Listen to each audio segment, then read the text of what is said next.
Gay men turning women into the demons they see themselves as. It's literally Nosferatu, and I know a gay man did that. And of course, the gay man then put her on stage in Jesus Christ Superstar. The demons they see acting on. This is a lot deeper than I expected But there are demons out there who will come do it if you invite them. Because what do you have to do with demons? Open a portal, open a doorway, you know? So yes, I do. These women open the doorway and in comes... Between being a literal witch, I'm not kidding. This is absolutely crazy. Something that has been coming up to my attention. This man named Milo. This is the first time I've heard of Milo. And he talks about very strange things. The infiltration of demonic symbolism through the homosexual community, where even the industry is trying to affect so many people's lives from this influence of the homosexuality and trying to make this okay. And he uses some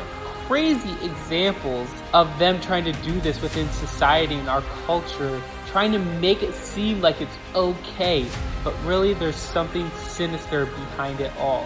So let's get into it. Shout out to Tucker Carlson, because this is on Tucker Carlson's show. I don't know if I agree with everything, but I'm gonna give my opinions on all of this. Let's go. I don't know really anything about fashion, but I love female beauty, of course.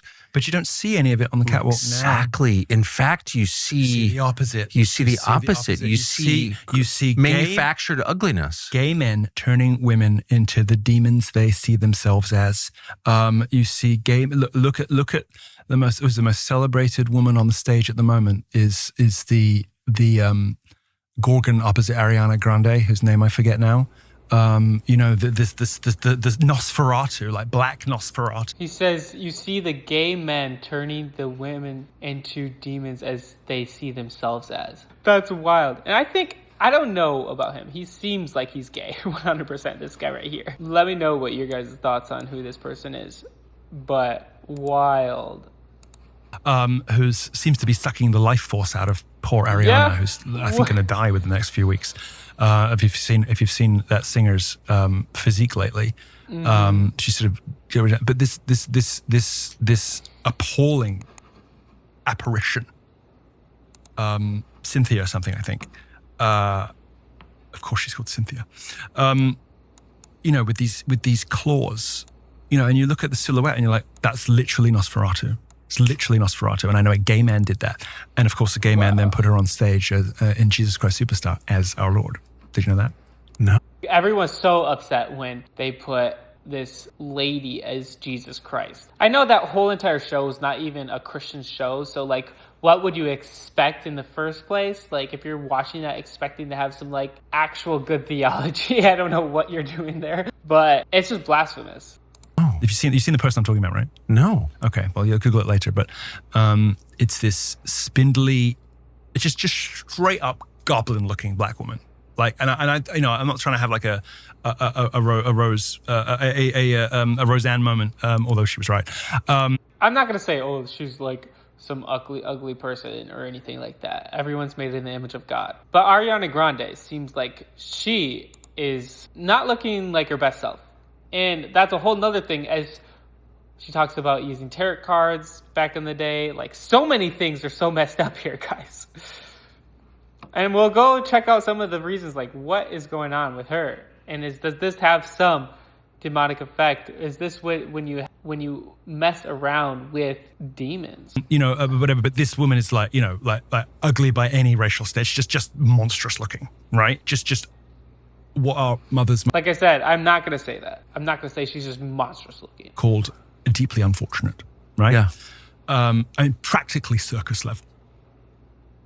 And of course, she's the heroine of the billion-dollar franchise now, Wicked. And she's on stage as Jesus. Which... So it's an act of hostility, is what you're saying. Exactly. And so these gay men who feel the will of Gorgoroth inside them is do it, and who go turn these women into the demons they see inside themselves.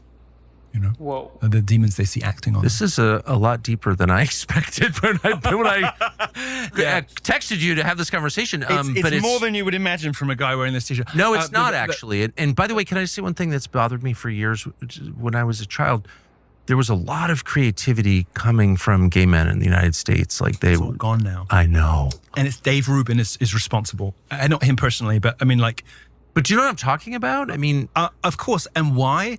Because a lot of free thinking, and I was related to one of them, and I spent a lot of time in my house, lived in my house when I was a kid, and gay, died of AIDS, and had a lot of problems. But I will say, creative, free thinking, like truly free thinking. But this is Gore Vidal but was this like is- the this is- archetype. this is Burkean. There are no Gore Vidals in gay world that I'm aware of. They're all like conformists and, None, and supporting the man. Like what? Well, Where the did only ones these days are ex-gay. But do you know what I'm talking about? Yes, and it's Burkean. It's because creativity arises out of order. There has to be limits. And if homosexuality is not proscribed as wretched and kept at the fringes where it belongs, creativity dies.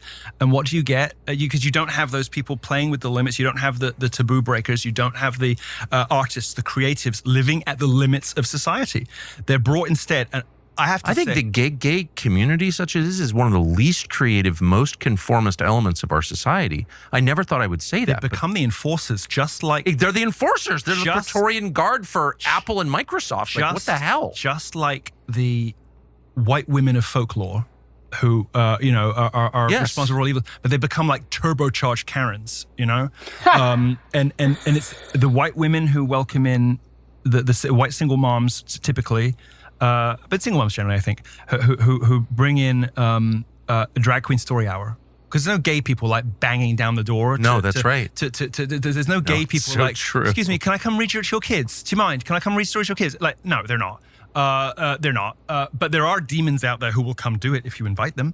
Because what do you have to do with demons? Open a portal, open a doorway, So Yes, I do. These women open the doorway and in comes... Yeah. Isn't that fascinating how so many people who like fight for this agenda aren't even the people who are part of the agenda. It's like the left-leaning woke people who say, we need to include everyone.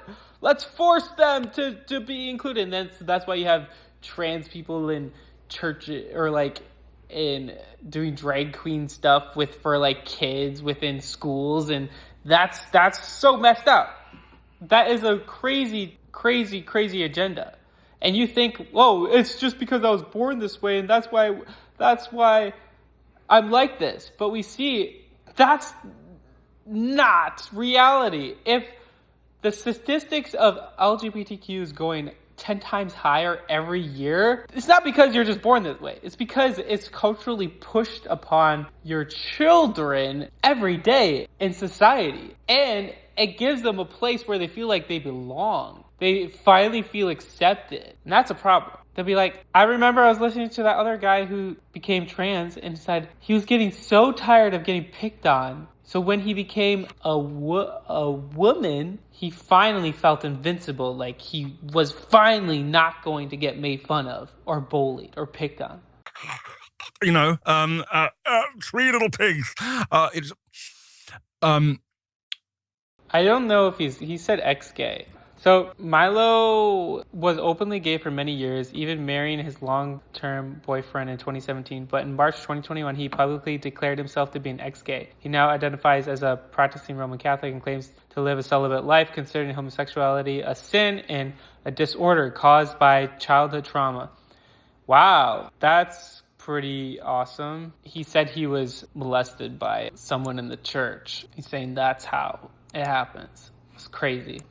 But the gays now have taken this role. They've taken the mantle over from what we used to. We used to say, didn't we? We used to say white single moms the root of all evil, like as kind of half joking, because of all the crazy stuff they support. But now it's homosexuals.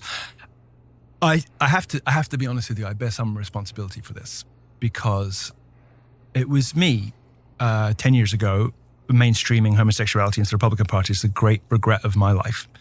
More so than anything I've done to my own soul, which is a lot. It's the great regret of my life because it has given rise to horrors I never imagined. Let me say, Lenin said, all revolutionaries come to hate their children. Well, the gay horrors that I've given birth to, Lady Margaret, Nick Fuentes, they keep me up at night. I mean, Why'd you mention Dave Rubin? What's his role? well, because he is at the vanguard, along with another of other gays in public life, of introducing children into the equation. Because it's when you do what I did, which is like, gays just like everyone else, you be a normal gay. I remember, and this is the thing I regret more than anything else in the world. There's a video of Ross Matthews in 2017 on Twitter saying, "So I came home and landscapers have been in. We're getting more citrus. You can never have too much citrus." And people were asking me, "Ross, what do you think about this Milo guy?" And I'm like, Milo, how low can you go? I don't know who this person is, but I read it. And he says, "I'm getting letters." This Milo guy, he's resigning from Breitbart or something. And he says, "I'm getting letters from people who say, you make it okay that I have a gay son because if he grows up, he doesn't have to be like Ross Matthews." And I was like, no, they should be like Ross Matthews. They should be like Ross Matthews. They shouldn't be like Dave Rubin, like you might not even know unless you watched him for a little bit, because this domesticity of homosexuals has killed all the things that were good about gays that made them like tolerable, and instead has given them this grotesque parody, this simulacrum of domesticity, which has of course in their never-ending hunger expanded to include babies. And now we have the Buttigieg couple buying black children. I thought you weren't allowed to buy people. I thought. Oh no, you can if you're homosexual. But I thought that it's called adoption or surrogacy or whatever. But you can buy them. I thought it was called slavery. That's crazy. It's crazy that he said earlier that there's so many LGBTQ people in the Republican Party. I don't know how true that is, but like, it's so wild because so many people think, oh, that's not true. No. But seemingly it's more prevalent than we think. And we saw that story. I'm not saying it happens to every child who gets adopted by two men, but they completely just adopted two kids and did horrific things to them. And don't get me wrong. I mean, thinking about this, anything outside of a biblical marriage and a child has to grow up in it, it's not going to be complete. It's not going to be correct. It's going to be something that they're always going to be missing out for the entire possibility of their life. They're never going to know what it's like to grow up with a mom. As much as hard as their parents try to pretend that they can fill that void. No, it's a perverted, twisted idea. You have to buy them because it's quite expensive. In some online slave market, or doesn't cover. No. It's the government. And as you know, but Dave Rubin has like Frankensperm babies. Like he mixed his effluvia with that of his husband.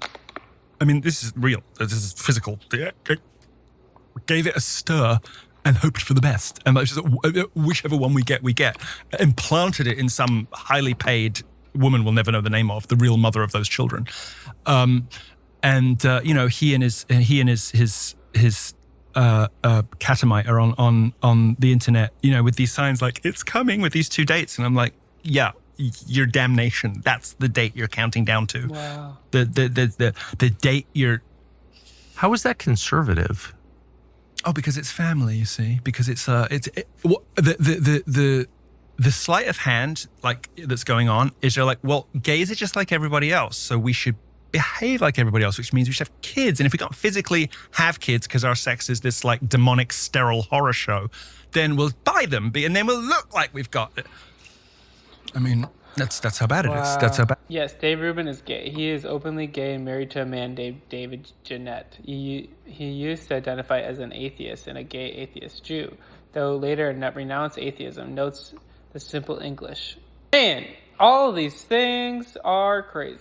And we see even that Peter Thiel is openly gay. In fact, he publicly embraced at the 2016 Republican National Convention. He famously stated, "I'm proud to be gay." And those are the people who are now running a lot of things and has so much power. And he is the one who's always talking about the Antichrist. That's crazy stuff. So keep on watching, guys, because then I'm going to go to the Ariana Grande situation. Are you kidding me?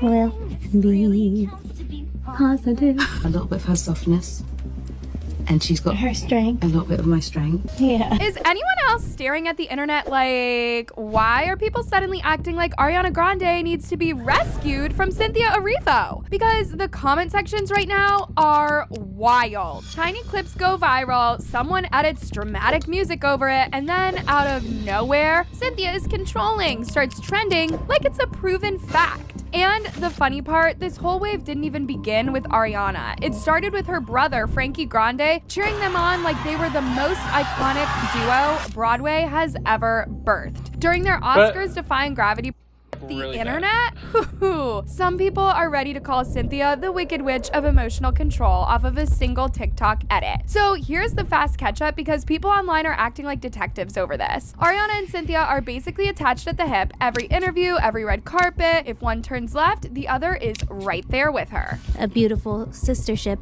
that continues to grow and grow even through this press tour. Something's bothering her. She's gonna fix something. I know. Sorry. She's getting the fixing itch. They're sharing emotional quotes, poems, aura colors, all these deep friendship moments that fans keep editing into romantic movie trailers. If you had to describe each other's aura, what color would it be? That's a nice question. An aura. Yellow. For me? Sunshine. Yeah. Oh, thank you. And like also, I think there's also purple. that was very good. And yes, Cynthia always steps in first. If Ariana looks even slightly uncomfortable, Cynthia is already leaning forward, ready to handle it before anyone else notices.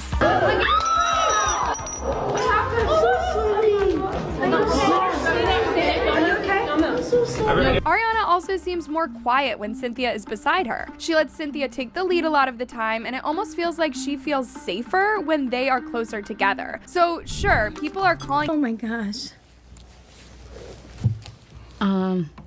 You are such a gift. You brought such light into the room. Thank you very much. We appreciate for coming you. into this room. It's been a pleasure working with you. It's been a pleasure spending time with you. It's been a pleasure getting to know you. Thank you for that. Yours is pink. It's lovely. Yeah, it is, isn't it? It is actually. We love you very much. That's lovely. This was really fun. We won't have to miss each other. We won't have to. We love, Nice to like, see you. we're always texting. Yes. We're together. We see each other. Thank you. Nice to see you. So now we go to the place where Ariana Grande admits that she's a witch and she goes to these other spiritual entities, and seemingly a lot of the downfall is happening after she makes these claims. And I was crying too. The role of astrology in your life has meaning, right? Yeah, for sure. I mean, even tarot cards. When I went to the studio, yeah. you gave me a reading. You've been doing readings on set. Yeah. What do you look to astrology for? Is it understanding of what you're going through? Is it an understanding of what will be? Yeah, I think it's kind of a tool to help us hear what we need to hear sometimes and kind of look forward with hope and awareness, and also reads us for filth sometimes. Sometimes we need to hear it and just looking to something bigger than. But the problem is when you're looking to other things outside of God, that's where it can become dangerous. And it seemingly her and her relationship with that Cynthia girl is getting a little weird, getting a little messed up. And that's the route. You seemingly become more and more strange and weird because of this. And the Bible warns us of this constantly. I'm somewhere in between. I've learned, I don't know, I sit somewhere between being a literal witch, I'm not kidding, and being like the most realistic, cut, dry, like, you know? Yeah, totally. So, I mean, there it is. She's saying that I am a witch. This verse, I think, is very relevant to what is going on in our culture today. There's a path before each person that seems right, but it ends in death. Guys, she may be thinking that going to these tarot cards, going to these witchcraft signs and astrologies to help her to know what to do. She thinks it seems right.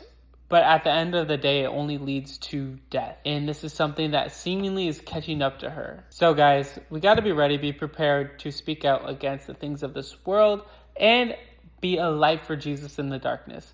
I'm not ready to call people just call them demons or they're the most ugly person in the world. No. Everyone's made in the image of God. They're all redeemable and they can be saved by God 100%. So we need to be praying for these people to come to know Jesus as a true Lord and Savior. That's the person that can truly give them peace and grace and mercy and love. A love that surpasses all understanding and a peace that surpasses all understanding. So guys, I encourage you to do that today when you encounter things like this within our world and society.